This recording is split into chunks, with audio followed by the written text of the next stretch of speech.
Muitos são chamados e poucos os escolhidos. Iniciamos uma nova temporada litúrgica, um novo tempo. Deixamos para trás, a partir do Advento, Natal, Epifania, tempo comum, deixamos o mistério da encarnação, que foi motivo para nós de muita alegria, e meditamos no amor de Deus, no amor do Verbo que se fez carne. Este foi o ciclo do Natal. Agora, a partir deste domingo da Septuagésima, começamos o ciclo da Páscoa. Estamos todos voltados, já a partir de hoje, para o ponto central da nossa fé, que é a Páscoa de nosso Senhor Jesus Cristo. E para celebrarmos a Páscoa, nós temos a preparação, a celebração da Páscoa propriamente e depois o prolongamento. A preparação são 3 modos.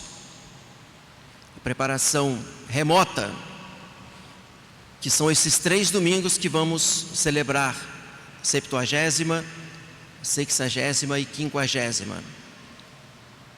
Preparação próxima vai ser a Quaresma. E a preparação imediata para a Páscoa vai ser o tempo da Paixão.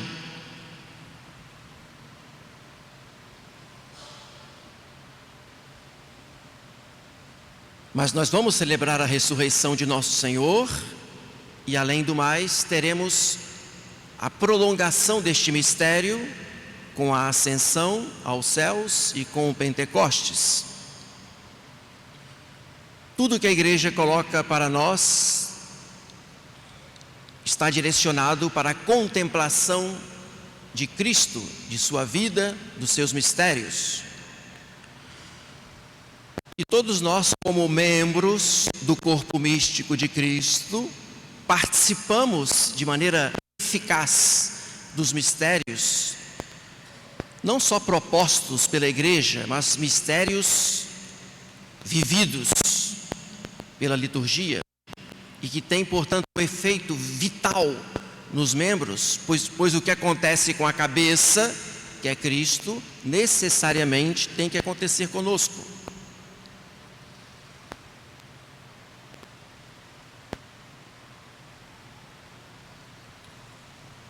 O Catecismo da Igreja Católica fala muito bem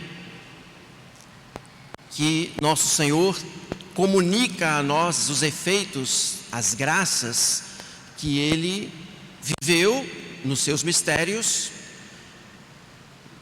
e que Ele, portanto, adquiriu pelos seus méritos.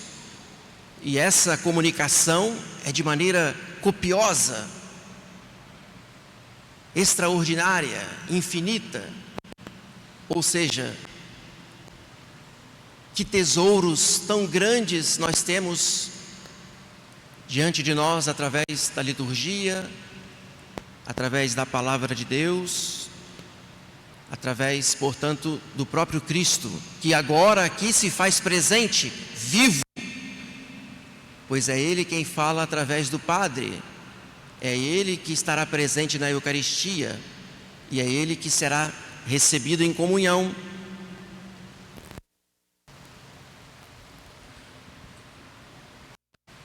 Meus amados irmãos, existe uma razão para a existência dessa pré-quaresma, porque é só na liturgia tradicional que nós temos esses 3 domingos, na preparação, como eu falei, remota, para a Páscoa. Isso aconteceu no século VI da igreja. Papa Pelágio I, Papa João III,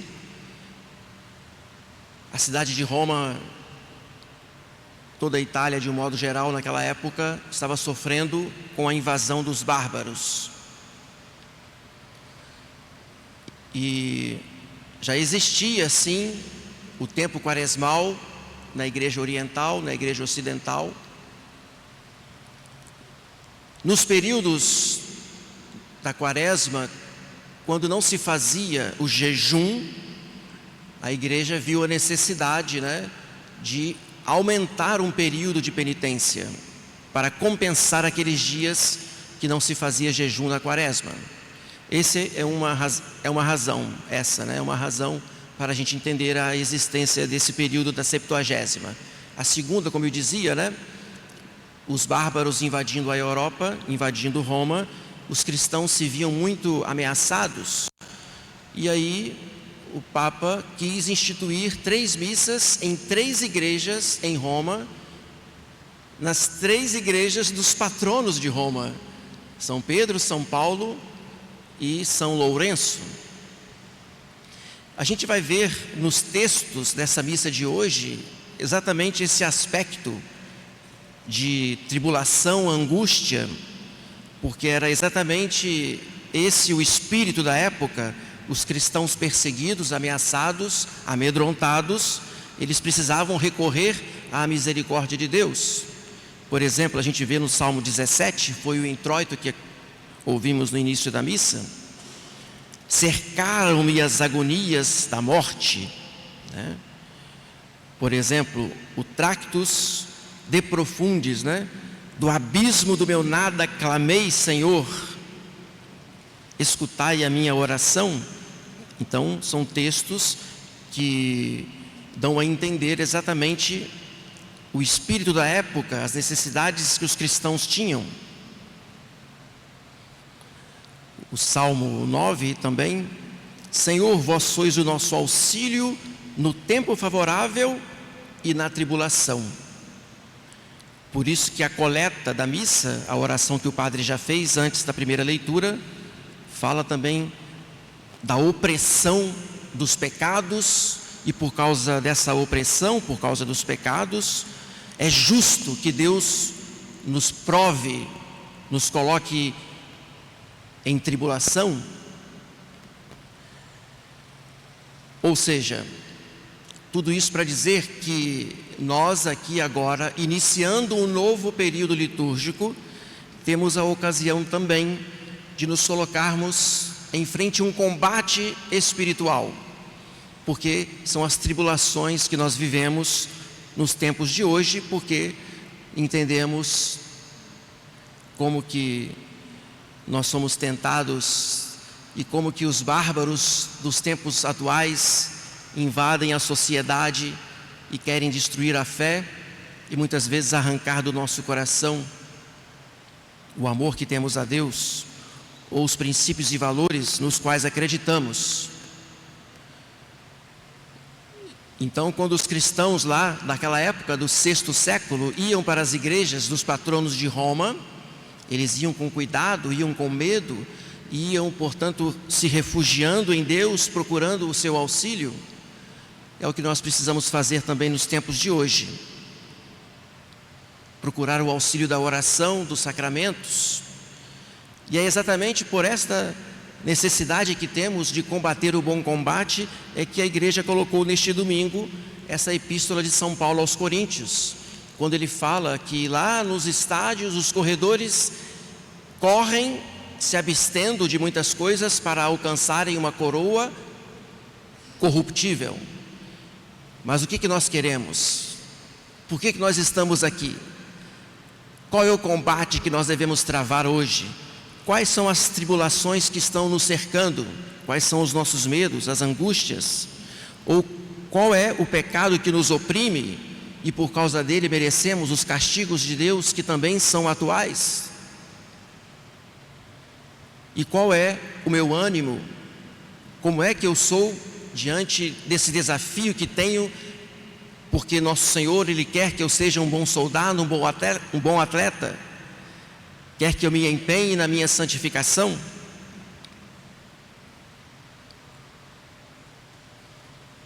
Ou eu sou, portanto, um medíocre, um covarde, que não conta com a ajuda de Deus, que não se refugia no seu coração, talvez pensando que eu poderia alcançar pelas minhas forças a vitória nesses tempos difíceis,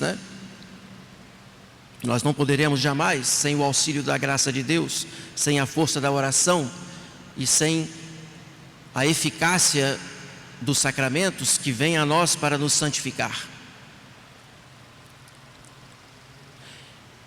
É nesse sentido, meus amados irmãos, que o Evangelho nos coloca diante de um chamado. A parábola que está lá no Evangelho de São Mateus, capítulo 20, fala exatamente de Deus que convoca os operários para a vinha, que é a igreja.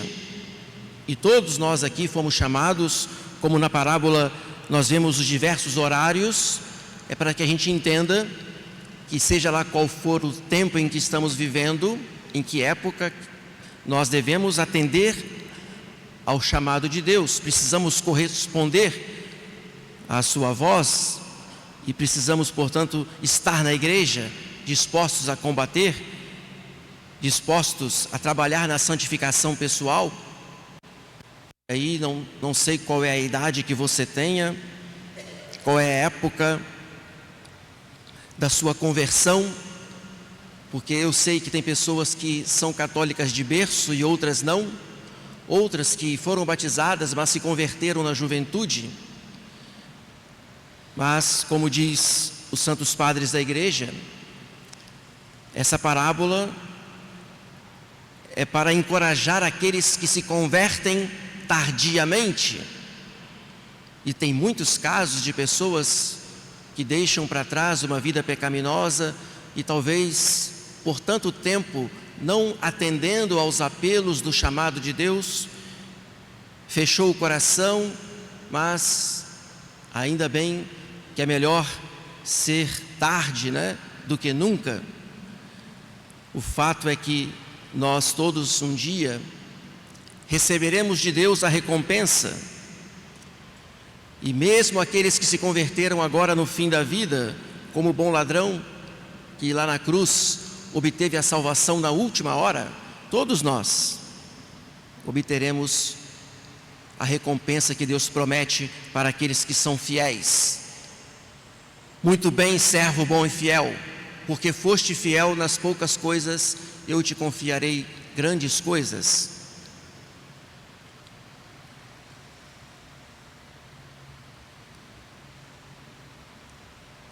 A justiça de Deus é que Ele dá o que Ele promete, tanto para aqueles que são fiéis a vida inteira, quanto aqueles que se convertem no fim da vida.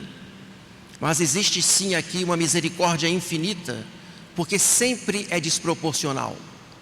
Porque por mais que a pessoa tenha sido fiel desde o berço, no entanto, a recompensa justa que ela vai receber é infinitamente superior aos combates que ele teve durante a vida. Como diz São Paulo, nenhum olho viu, nenhum ouvido ouviu as maravilhas que Ele reserva para os seus santos.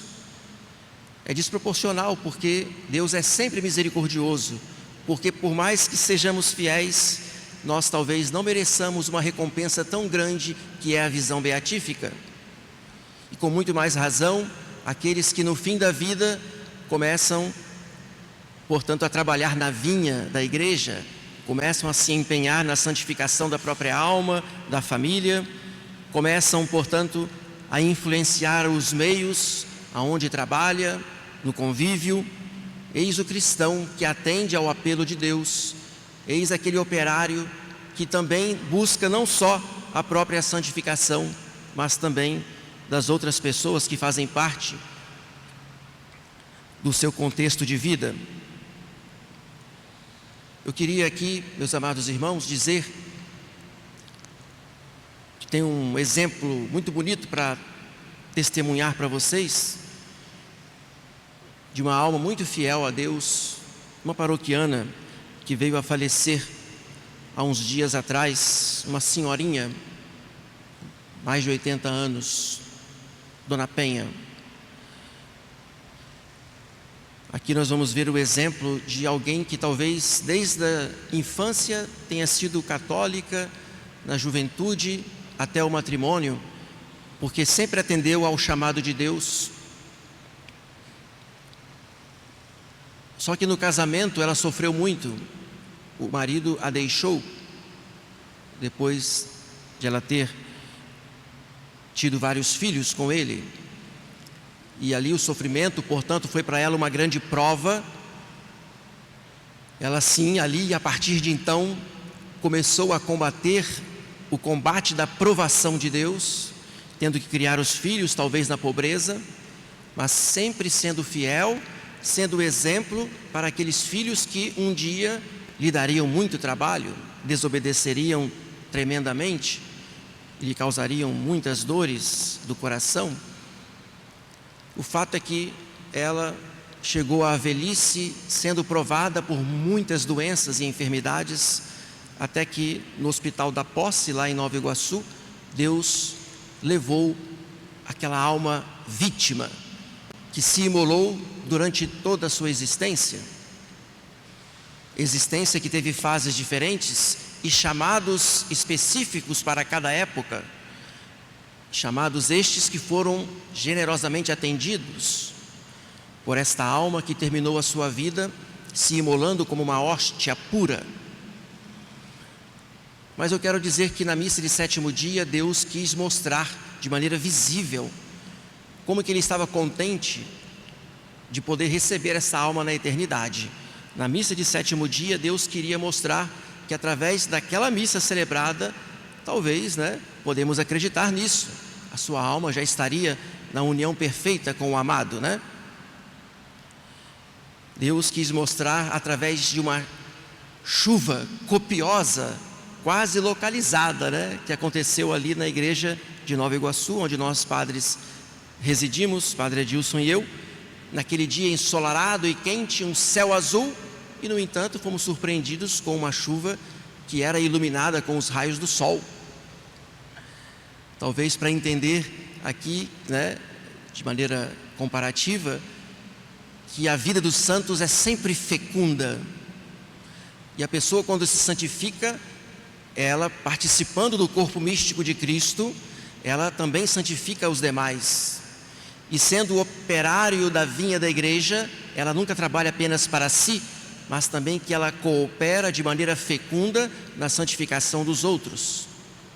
Nós somos da igreja, pertencemos a ela, estamos inseridos nela, e nela queremos viver, e nela queremos morrer, porém nela queremos dar a vida pelos nossos irmãos, de tal maneira que a nossa vida seja sim uma vida fecunda, uma vida que seja copiosa de graças, porque Deus não falha na sua ajuda, mesmo que passemos por grandes tribulações.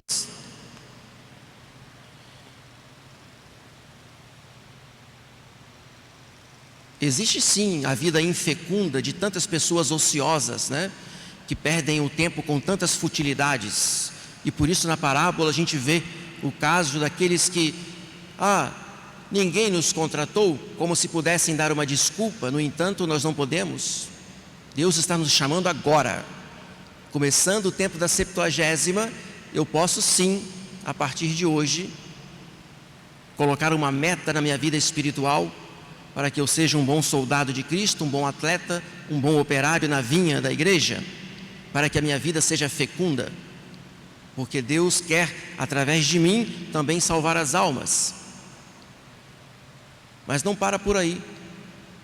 Enquanto a chuva torrencial caía, o arco-íris enorme se formou, justamente para que a gente entendesse que aquela aliança vivida por aquela mulher, de maneira fiel durante toda a sua vida, mesmo nos sofrimentos, era uma aliança que estava sendo selada a partir daquele momento, porque Deus recebia a sua alma.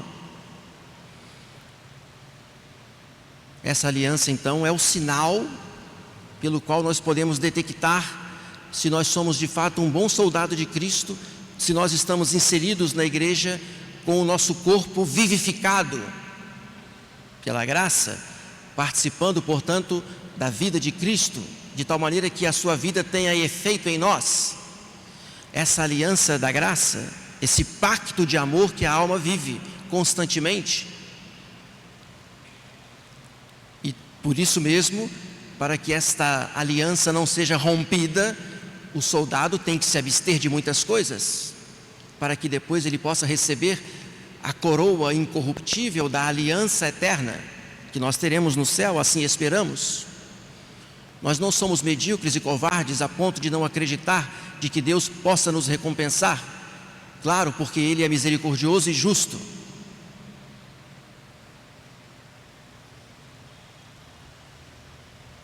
Mas não para por aí, meus amados irmãos, porque enquanto tudo isso acontecia, a missa prestes a começar, um foco de luz que veio do óculo da igreja fitou exatamente o crucifixo, um ponto luminoso, e ali o crucifixo iluminado, enquanto se ouvia a chuva, enquanto se via o arco-íris, era justamente para dizer que é nosso Senhor que é a razão, a causa da fecundidade espiritual dos santos. É Ele quem dá a força para que os santos sustentem o bom combate e que também possam ir até o fim de suas vidas se imolando cada dia como uma hóstia pura. É Ele que é, portanto, o canal, a fonte de onde brota as torrentes copiosas, da graça, do amor, de modo que nós precisamos ter essa confiança. Precisamos olhar para Jesus mais do que para nós mesmos e confiar, portanto, na sua graça, confiar no seu poder. É pela cruz que nós vamos nos salvar. É Jesus quem vai nos sustentar. Ele não nos pede o impossível, tenhamos coragem, Para terminar, vamos começar agora, a partir da 70ª, a nos prepararmos dignamente para a Páscoa. Não espere começar a preparação na quarta-feira de cinzas, não. Davi, quando era um jovenzinho, franzino, foi capaz de vencer Golias, um gigante. Mas depois que se tornou rei,